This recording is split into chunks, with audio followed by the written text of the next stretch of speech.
announced, as was just announced, President Biden will be sanctioning President Putin himself, along with Foreign Minister Lavrov and members of Russia's national security team.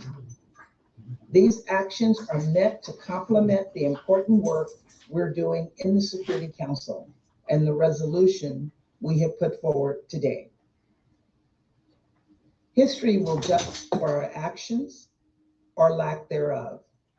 And so long as we have a Security Council, I believe we ought to strive to ensure it lives up to the highest purposes to prevent conflict and avert unnecessary war.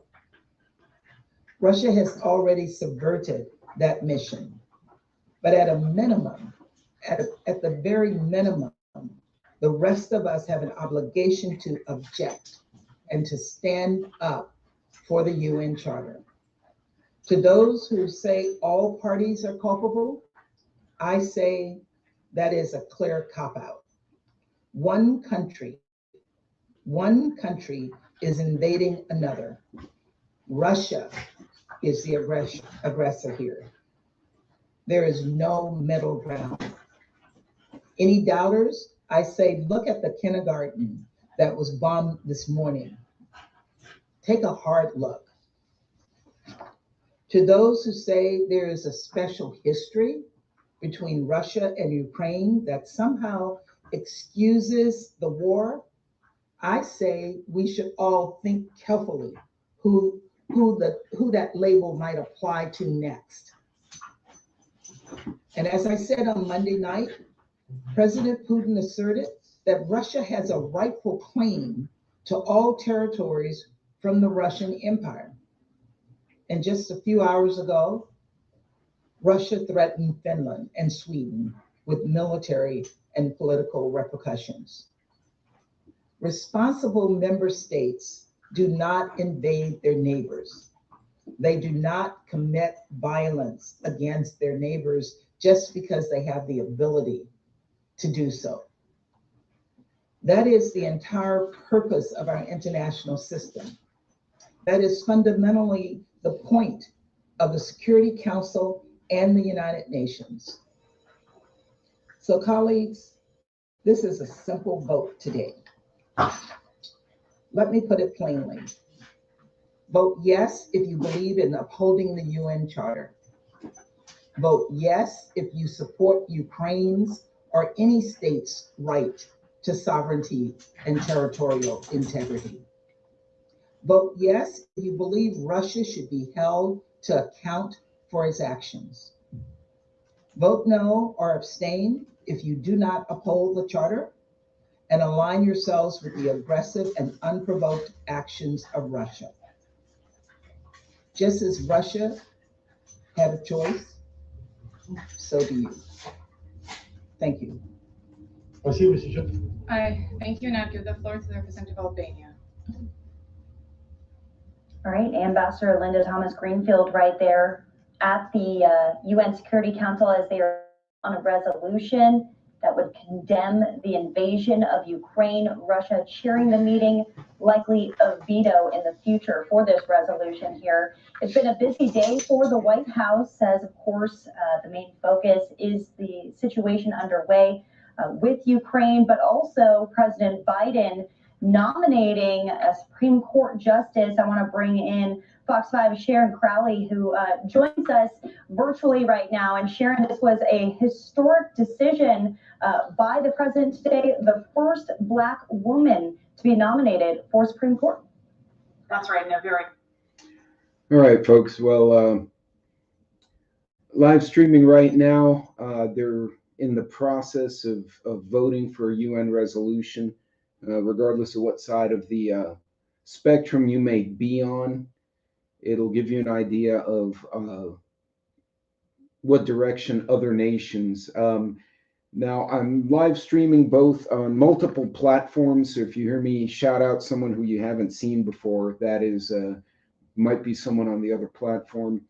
Yeah, it probably is not our business over there, Rebel. But yeah, it's definitely something we need to watch for. They are making the nomination for the Supreme Court. This Justice Brown Jackson, she'll have to go through the Senate process like all the other candidates. So we'll see where that goes. But right now, there were 42 countries behind the no, and Joe, they do not have the gumption, so to say, to do anything. So we'll see. We're curious to see because it's kind of toothless if a couple of the permanent members veto whatever it is that the UN is trying to pass. We should be hearing after we heard from the U.S. ambassador to the United Nations. In theory, we should be hearing from the Russian and then Ukrainian, and I'm really interested to hear their perspectives.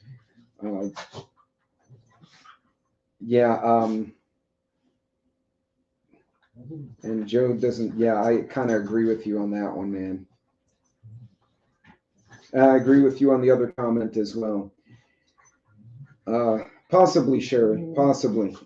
I've heard about the international aircraft flying over Ottawa the other day. And no, on TikTok, I can't see the Lala Bunny. I guarantee we're not being told everything. I'm pretty confident of that. As far as the Ukraine, there's more going on. There's too many moving parts. So right now, they've already passed sanctions, which I'm assuming President Putin has already factored into what he's doing. And he plans ahead, so he knew there would be sanctions. He knew there would be embargoes or whatever. So,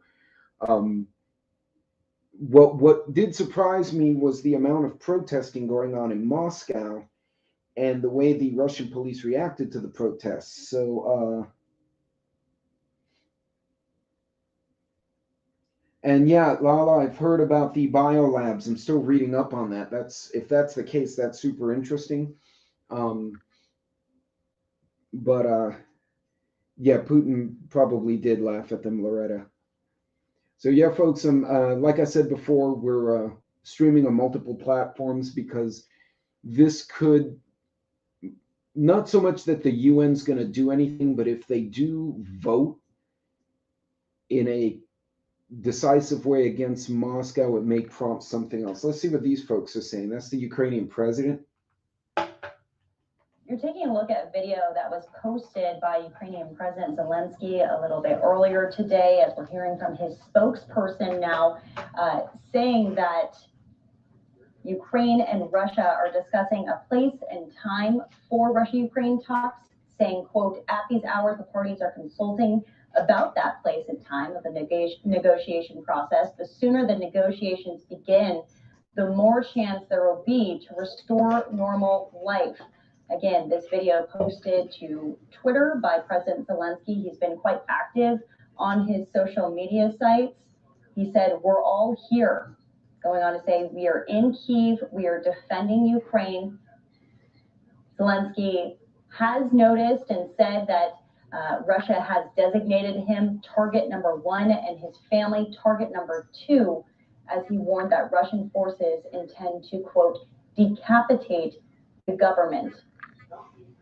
Ned Price earlier today in his briefing saying that Moscow's overtures to hold talks in Minsk with the Ukrainians was, quote, not real diplomacy, saying now you've heard us say before that over the course of several weeks leading up to the events that we've seen recently in Ukraine, the assault of Ukraine, its sovereignty, its territorial integrity, and really its people, that Moscow engaged in a pretense of diplomacy. That was before the invasion started. He went on to say, now we see Moscow suggesting that diplomacy take place at the barrel of a gun, or as Moscow rockets, mortars, artillery targets the Ukrainian people. This is not real diplomacy. So striking down the possibility of these talks, saying this is just another ploy by President Putin here, that's as the White House is now announcing they are freezing the assets of President Putin. And we should be hearing probably, I would imagine, a response from the president of Russia amid all of these announcements, not only upon his country, but also upon himself and higher ranking officials in Russia. Well, we want to go back into the briefing. Again, United Kingdom still speaking here at this Security Council. We'll listen. Merci, Monsieur le Président. Thank you, Mr. President. Monsieur le Président, Mr. That's not the President, UK. ce Conseil the se trouve Security Council aujourd'hui today finds itself face à ses responsabilités, facing face to face with dans its sa responsibility capacité de in réaffirmer its capacity to principes reaffirm fondamentaux qui the sous-tendent core son principles which existence. undergird its very Les existence. Nations Unies The United Nations was created on the ashes of a brutal war, the main aim of which is to prevent any other deadly act of belligerence. Aujourd'hui, Today, alors que plus at a time when a number of nations and peoples throughout the world continue to attempt to heal the scars of pendant que l'humanité faraway wars, as humanity seeks concrete responses to vulnerability and the manifold fragilities which threaten it, ni de guerre, we need neither wars nor any new sources of fear. War is the very denial of the aspirations of people throughout the world. War wreaks death and destruction. The devastation of war and the traumas of war are devastating and frequently irreparable. There is no winner ever in war. War merely revives the pain and making the hellish cycles of resentment all the more parce que mon pays infernal. est My attaché country is wedded to aux peace. principes qui We are fondent la wedded to the Charte des principles underpinning the Charter of the United Nations. Nations Unies. We champion an international order that is fairer, a rules-based order. For this reason, today we condemn the war against des a Nations Unies.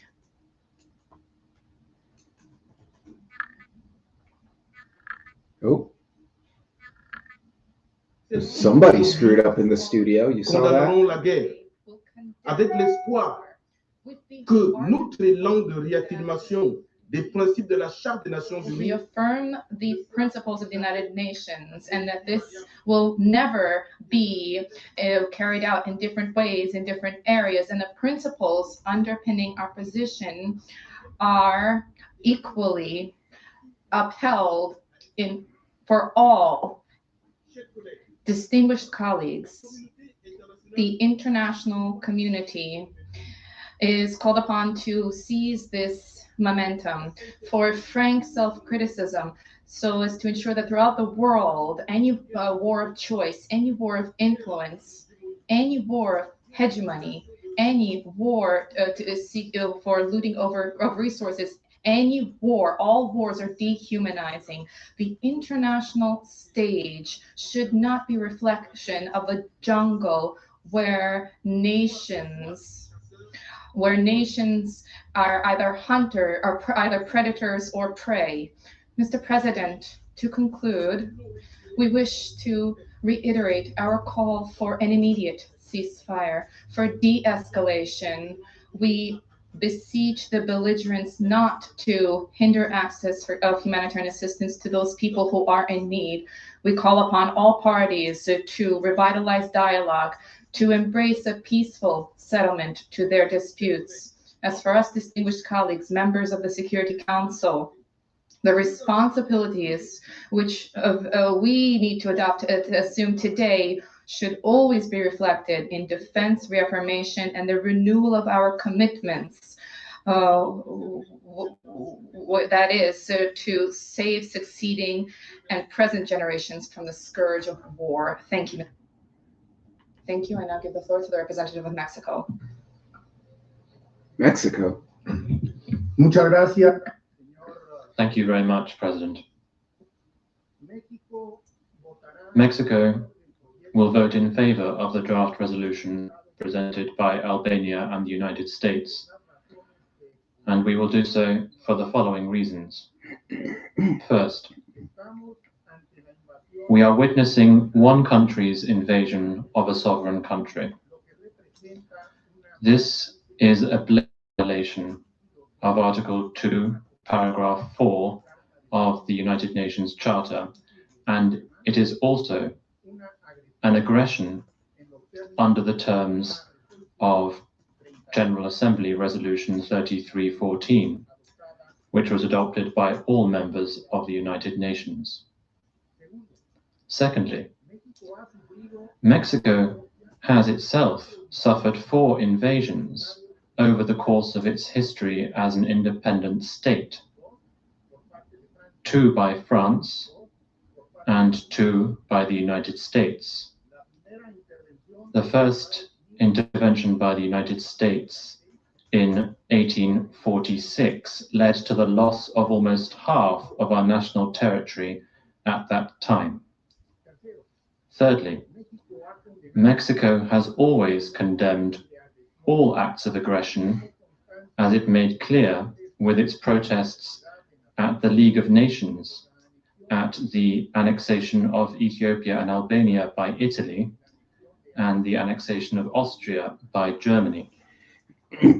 Fourthly, our rejection of the use of force led us in 1945 to convene the Inter-American Conference on the Problems of Peace and War in Mexico City, which then led on to our going to the San Francisco Conference with a clearly defined regional position on this matter. 5. Mexico's foreign policy is in favor of peace. Since the UN was established, my country has defended and will defend before this organization, and indeed in all fora, the prohibition of the threat or use of force in international relations. 6. In 1988, we signed into our constitution as normative principles of our foreign policy.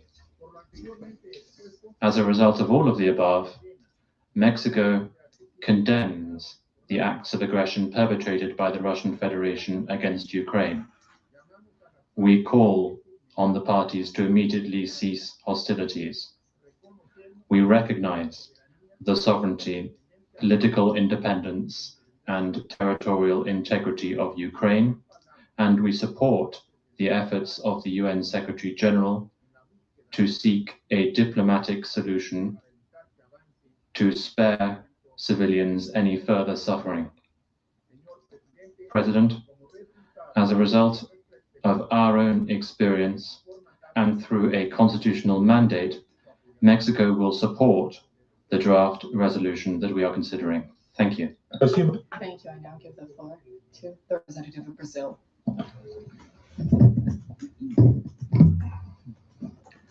Thank you, Mr. President. Mr. President, we live in unprecedented circumstances of threat to the international order and a violation of the UN Charter. We are gravely concerned. I should point out, even though you see the Ukrainian civilians in their subways and the metro down on the lower right, the Ukrainian military actually popped out of the woods on the Russian border and flattened the airfield that the Russians were using to attack one of the cities and left all the aircraft and helicopters on fire. Another report I saw earlier, basically only 1 or 2 of the 8 primary targets have actually been taken, despite what Russia says. So this is not, everyone thought it would be like a 12-hour fight, and it actually is turning out quite differently. Unfortunately, as you can see, it's the civilians, it's the people who are suffering. You can see on that lower right. Don't see a lot of shooting up in Kiev, up in the upper right. So this is interesting. They did not make the progress they thought they did. It's going to be, and that's again People are suffering. The Romanians have opened the border to the Ukrainians who are fleeing, and they've got relief centers and whatnot there. Several companies are there to help. So at least as the families flee, they can get them, some kind of shelter and food. We'll get back to Brazil, but I thought I'd share that with everyone. To maintain the space for dialogue while still signaling that the use of force against the territorial integrity of a member state is not acceptable in the world today. We are also deeply concerned with Russia's decision to engage troops in military operations on the ground and with the loss of lives and danger to the civilian population that may ensue. We continue to hold a firm conviction that threats and force will not lead this crisis to a lasting settlement. Military action will inflict damage, undermine the faith in international law, and put the lives of millions of people into jeopardy. The mission of the Security Council is not over. If our efforts have so far failed to prevent a war, it is our duty to persevere and seek the immediate suspension of hostilities. We should strive to find ways to restore peace to Ukraine and the whole region. We renew our appeal for the full cessation of hostilities, for the withdrawal of troops, and for the immediate resumption of diplomatic dialogue. There is no alternative to negotiation to solve the present crisis. The security concerns voiced by the Russian Federation in the past few years, particularly regarding the strategic balance in Europe, do not give Russia the right to threaten the territorial integrity and sovereignty of another state. The Security Council has a legitimacy to debate and, with the goodwill of all, adopt measures to redress this dangerous situation. The collective security system of the United Nations rests ultimately on the pillar of international law. The sovereign equality and the territorial integrity of UN member states are not hollow words. It is our duty to give concrete meaning to the high aspirations of the drafters of the UN Charter. That is our most valuable legacy.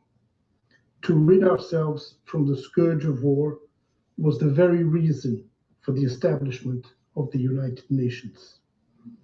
In the end, peace and international order must prevail.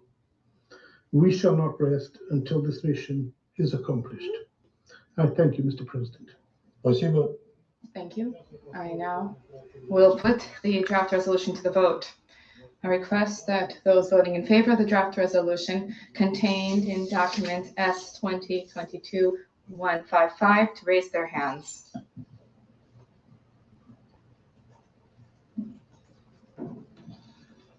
Кто против? Those against? Кто воздержался? Abstentions? Результаты. The result of the voting is as follows. 11 votes in favor, 1 vote against, 3 abstentions. The draft resolution has not been adopted owing to the negative vote of a permanent member of the Security Council. I now give the floor to those members of the Security Council who wish to deliver statements after the vote. I give the floor to the representative of Albania. Well, it looks like the UN has accomplished nothing today. I gotta say, I'm really envious of that camera in the middle of the circle. You see it with a little robot arm and it turns around. So no draft, Lala Bunny. Whatever their resolution, which would have some economic penalties, no dice. China abstains, and they've got a problem, Mimi, because if they don't. Okay, Joe, be safe. Yeah, Mimi, because what they don't want, if they agree with Russia that they can just take Ukraine, then technically the US could say, oh, well, Taiwan belongs to us. Like they become hypocrites about the Taiwan thing. So they don't know which way to vote. So they're just abstaining. But Russia is a permanent member, and they obviously voted no for the resolution against themselves. So let's see what Albania was one of the drafting countries of this thing. So let's see what they say. Of its rights in the Council of Europe today, but it will not be able to destroy European security, nor will it be able to throw the world back. We stand and will stand with Ukraine, and as announced today by Prime Minister Rama, Albania, in its tradition, is ready, if needed, to shelter Ukrainians fleeing the war.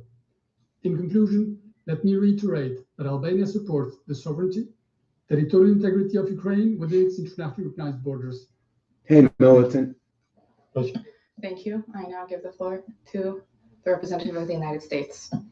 I thought the U.S. already spoke. Colleagues, Oh, not she's back. All right. surprisingly, Russia exercised its veto power today in an effort to protect Russia's premeditated, unprovoked, unjustified, and unconscionable war in Ukraine. But let me make one thing clear.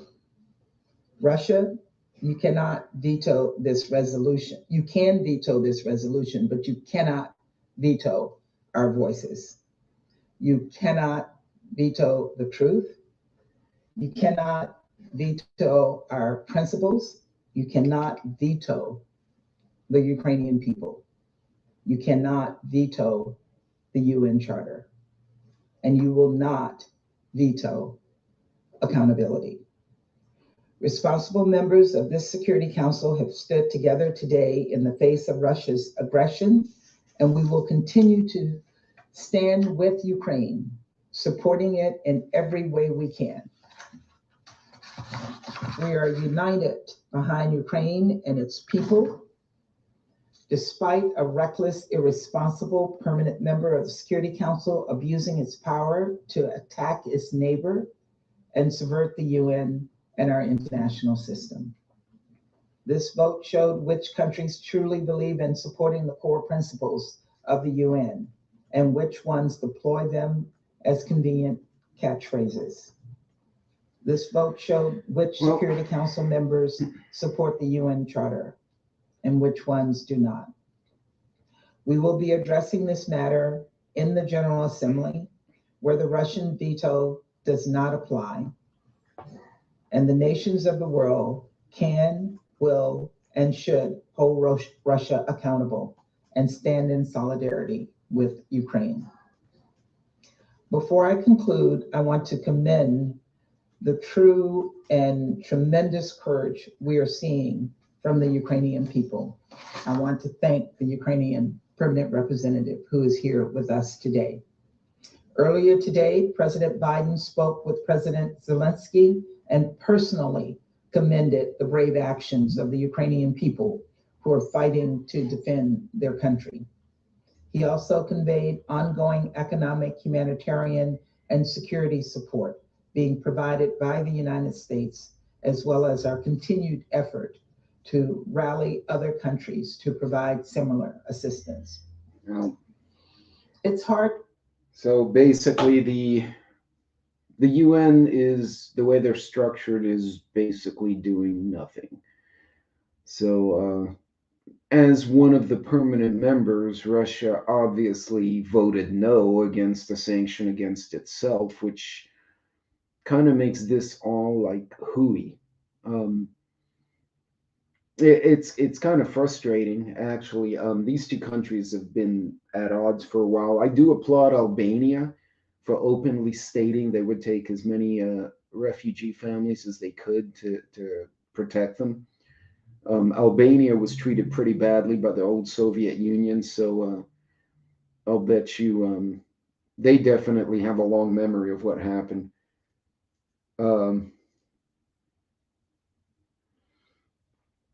And yeah, Sherry, I'll bet you anything that Putin's probably making a list of people he wants to kicking the butt later. Yeah, all the world's a stage. That's absolutely true. I'm waiting to hear what Russia has to say because we've already heard from the American lady. Let's see if Russia's talking now.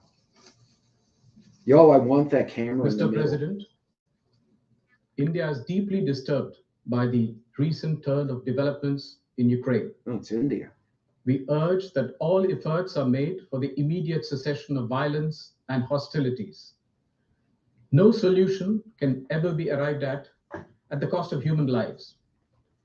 We are also deeply concerned about the welfare and security of the Indian community, including a large number of Indian students in Ukraine.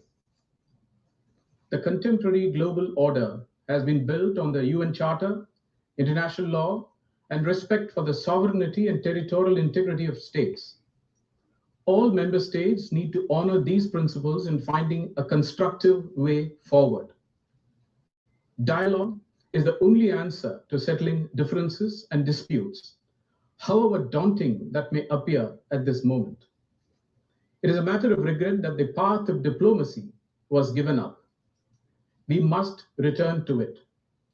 For all these reasons, India has chosen to abstain on this resolution. And thank you. Thank you. I didn't realize I now they give the floor abstained. to the representative of the United Kingdom. Colleagues, a large majority of the Council has just voted in favour of a resolution aimed at stopping war. The resolution has not been adopted only because of the single veto of the permanent member of this Council who is perpetrating that conflict. Russia claims that its invasion of Ukraine is in self-defense.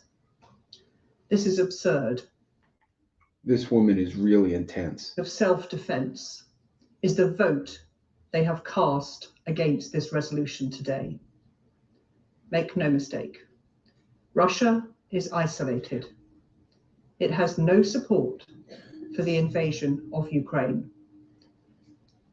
History will record how we voted today and which countries stood up to be counted in defense of the Charter and the sovereignty and territorial integrity of Ukraine. All right, for those of you arriving a little bit late, they went up for a UN security resolution condemning Russia, and Russia, being a permanent member, had a veto vote and obviously vetoed the thing against themselves because duh. And so basically they did all these speeches and the UN is going to do nothing. So the individual countries are going to go and have to address it. Russia's veto. Preventing an ending act of aggression is a direct responsibility of this Council. Well, gang, a veto cast by the aggressor undermines the purpose of the Security Council. It is a violation of the very foundation of the UN Charter. Furthermore, in the spirit of the Charter, Russia as a party should have abstained from voting on this resolution. On Wednesday, as we sat here in the Council chamber, we could see the shocking first images of what now amounts to a full-scale Russian invasion of a free and independent UN member state. We can only imagine the hardship the people of Ukraine is going through.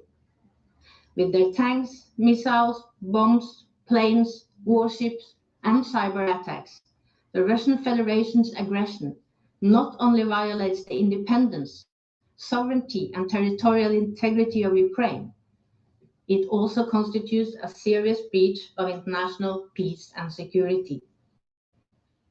So we're now listening into ambassadors God, that girl reacting freaked me out. I didn't think she'd start talking. Pretty substantial news. Russia vetoing a resolution that would condemn the invasion of Ukraine. They are Well, that's stupid. Of course they're going to veto the resolution against their own country. Duh.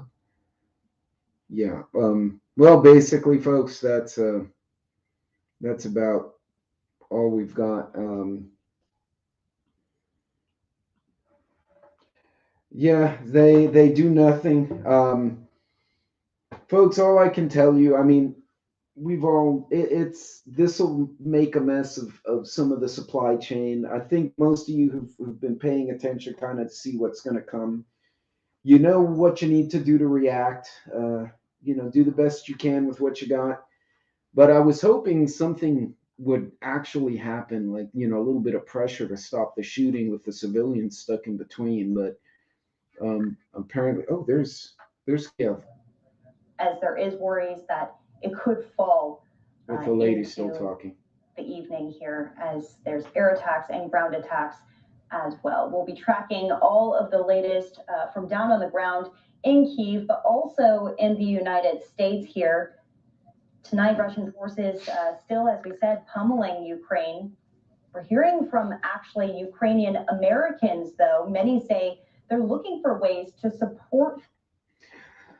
So, folks, they're still fighting. I heard rumors that they were going to have a negotiation, maybe send some ambassadors to negotiate a ceasefire. That was false. I heard that, then I saw that report that the resolution might do something. Obviously, they've done nothing.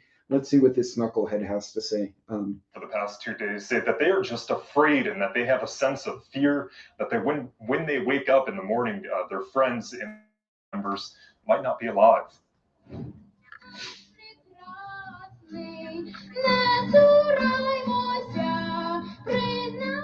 America is home to just over 1 million Ukrainian Americans who live in major cities like Chicago, Philadelphia, New York City, and Los Angeles. Like no English, no parents. This is Vlad. More than 2 decades ago, he moved here to follow the American dream.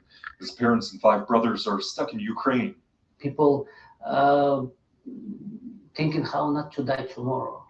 They are trying to calculate exit where it's like closest bomb shelter for them if something happened. Vlad says this is a critical moment for his home country. The standard we walk past, the standard we accept. What we have in Ukraine today, why this whole war? Because Ukraine wanna be independent. Many Ukrainians like Vlad are Did you guys catch the little banner at the bottom saying that the inflation in January increased at the highest rate since 1983? I just saw that. I just wanted to point that out. The capital of Ukraine. Her family is joining demonstrations here in the United States. This nonsense is not helping. Ukraine. Dasha, who moved to Sacramento just months ago, is doing the same. We don't want the war because people. And they're having a party there. You hear that music? Their children will be killed. I feel bad for these folks because they probably have family back home and you can't communicate. The cells are out, I'm sure, or they're all screwed up. So knuckleheads back How home. hard this is hitting to home, and there's already refugees living here in the United States, about 15,000 of them, and it's unclear how many more could possibly come in the coming weeks. Daytona. Right, most definitely, and Ukrainian Americans across the country coming out in protest, even heading to. Sure, is that in Canada? Absolutely. We've seen them in DC, we've seen them in Chicago. Are there expectations going into the rest of the weekend here, because we're only in day 2 of this invasion? Will there be more protests? Absolutely. Like I said, what's really surprised me is the protests in Moscow telling the government to stop the attack because the people don't support it. And the cops went in there and basically tried to arrest everyone. So they were having fist fights in Moscow. That's truly a big change from what it was years ago, where people were just afraid to hit the streets over in Russia. But yeah, folks. So apparently there is no negotiation, and the UN is brainless. Other than they have a real bougie camera in the middle of the circle table that I really want, they've accomplished very little of anything to help. Oh, here comes Kiev again. Let's see. Europe, across the globe, preparing for a massive refugee crisis I'm following not this Russian seeing. invasion. The Pentagon estimating the crisis could result in 1 to 5 million people fleeing Ukraine. Fox News correspondent Alex Hogan has more. That's going to be a serious crisis. That's a lot of people to house and feed, and they're all coming at one time. Hey, cat lady, how are you? Ukraine is triggering a massive refugee crisis across parts of Europe. The United Nations estimates that more than 50,000 Ukrainians have already been displaced. This number is expected to rise into the millions over the next several days and weeks. God, I feel bad for those little kids, yo. Consequences on civilian populations will be devastating. There are no winners in war. Several neighboring countries, including Well, folks, it looks like this isn't going to amount to a hill of beans today, so I'm going to cut this one short. I'll try and do another live if I think they're actually going to pass something. But folks, and that's a good question. If they have pets, they may have let them loose. I don't know if they can accommodate pets at the UN refugee camps. So, folks, unfortunately, no good news here as far as a ceasefire. So I'm hoping these young families can find some peace and quiet somewhere. This is kind of heartbreaking. I've got friends who are from the Ukraine. I've got friends from Russia, and it's kind of heartbreaking. None of them are happy that this is going on. They think this is awful. So, well, gang, I got a boogie. I will come back on later if we hear something new. I was hoping the UN would do something, but there's the protests in Moscow, and the cops just dragged the lady off. Basically, if you show any sign that says "Stop the war," they arrest you. So, yeah, the Russian people aren't happy. I don't know what the leadership there is thinking. So, there they go. She put up a sign, and they grabbed her. You saw that? So, I like those police helmets. Those are pretty badass. Yeah, the minute a sign goes up, you get arrested. So, well, folks, we'll see how this plays out. All right, gangs. Well, y'all be safe. Be careful out there, and y'all be careful. Folks are looking at cameras of different parts of the Ukrainian capital in Kiev, and there's not a lot going on there right now. So. The fighting's on the outskirts. Hopefully they call a ceasefire before it gets into where the civilians really are. You guys be safe out there. Pay attention to what's going on. I will see all of you on my next live in a little bit. Take care.